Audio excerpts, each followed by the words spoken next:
Мына біздің рухлы сәфәр давам ете.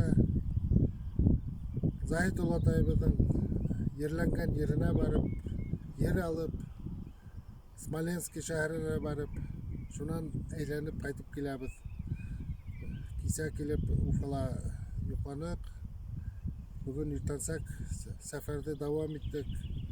Хәзер менә Урал аръягына, Темәс авылына, Куштыба авылына, Улатайымның тауган хезмәт итәргә киткән yerine кайтып барабыз. Телефондан звонить итеп, Әхәт агайга шул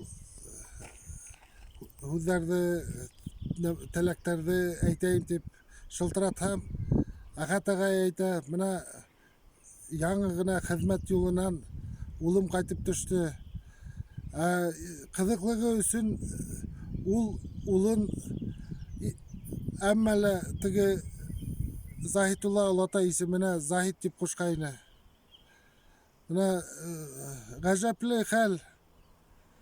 Ул шундай yerен алып кайтып истәлеге менән килә ятканда Әхәт агайның улы Захит хезмәт юлынан кайтып төшә. Шуңа мөнәсәбәт бергә аят укырга кеше сакырганбыз дип, менә бөтен нәмәһе уңай юлдан килеп тик тора. Менә уйламассың да, менә теләп тә эштәһәң дә ул әйтеп эштәлеп килеп сыкмай ул. Менә шуңа хайран калып, гаҗәпләнеп торабыз.